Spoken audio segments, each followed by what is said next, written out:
Now we're at project number 8 for our final reveal episode.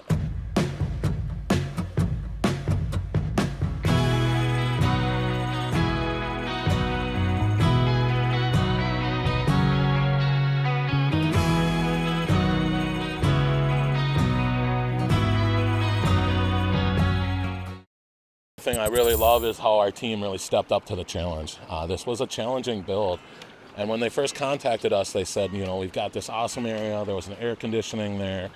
They had a lot of trees and plants and bushes, but they kind of were not finding it as inviting and pulling them outside as much as they liked anymore.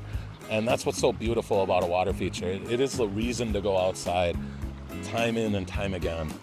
Another thing that stood out to me right away when I first got here was that they're avid bird lovers. They have a lot of bird feeders set up, different kinds of bird feeders too, to really attract different birds. And I thought, man, there's nothing better to attract birds than the sound of running water. It's like a beacon. And so we have some cool spots in the water feature for the birds to actually go in, where we slow down the current, make it a little shallow.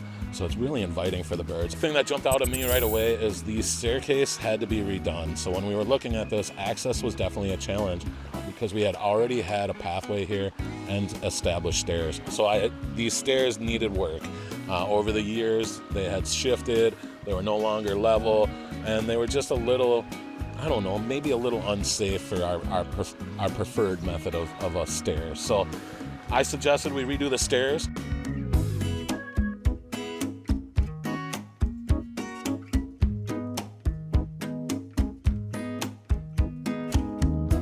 And in doing that, it gave us access to build this awesome waterfall.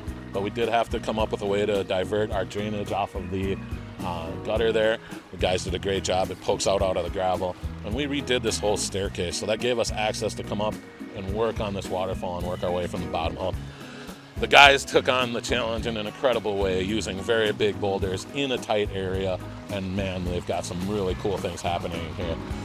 This might be one of my favorite waterfalls we've ever built. I love that they had the courage to make a thin horsetail-like waterfall pinched between two rocks at the start of this, because that's so natural. It's so much like something you might see. And then they did a great job of mixing in our sounds. So we've got some really nice sheeting waterfalls that are still producing some rich sound.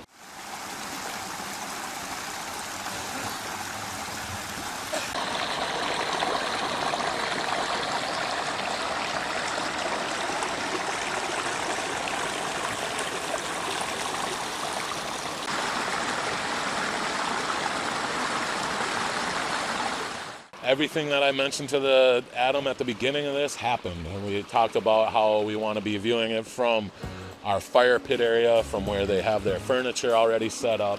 We want to have a nice view from the kitchen when you're looking out, doing your dishes. We want a nice view from the deck up top. So basically, we wanted this to be so inviting that no matter where you were in this backyard, you are going to want to come and interact with this. And it is so fun to come back. I think it's been about 3 weeks since we are here. The grass is doing great.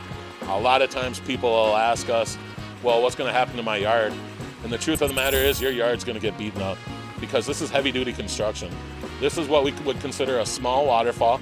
It's only 10 feet in length, but because we're on that hillside, it's so impactful. But even this smaller waterfall, we're still bringing in, it was right at 30,000 pounds.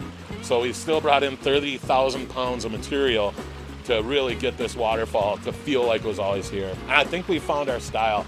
Our style is that the glaciers have been really good to us here in Minnesota.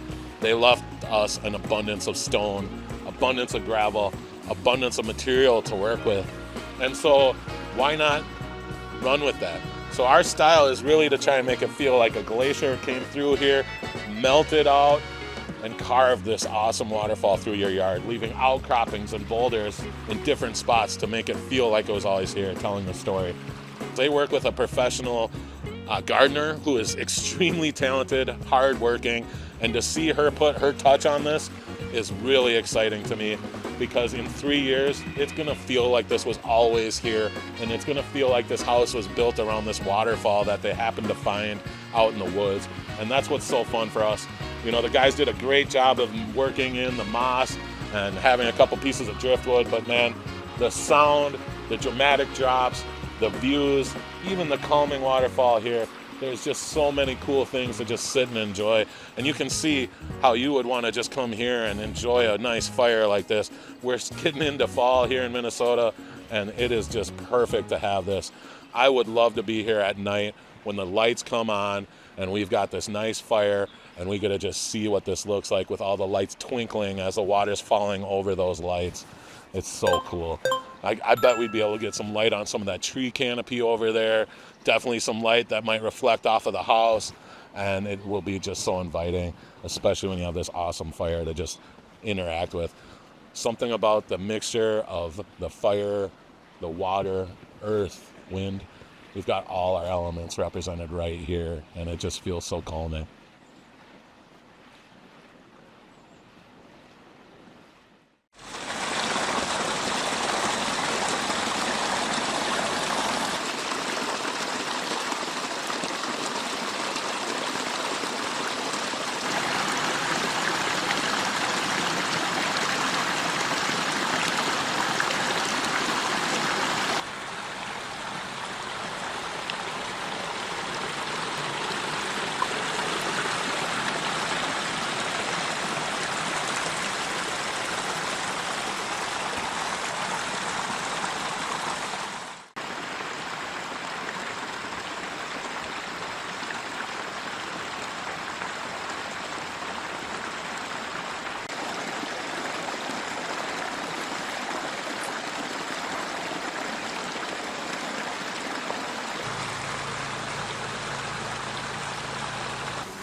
We are Pond King Water Gardens, where we create living works of art, 1 yard at a time. And man, there's so many things that are jumping out at me. I don't know if you noticed, but I've got the pink ribbon on for breast cancer awareness. While we were working on this project, we found out that Erica's breast cancer was coming back. And so there are a lot of things on this project that mean the world to me. The clients were incredibly understanding when I couldn't be here. And honestly, I wasn't here for much of the project. So having clients that are so understanding means the world to us.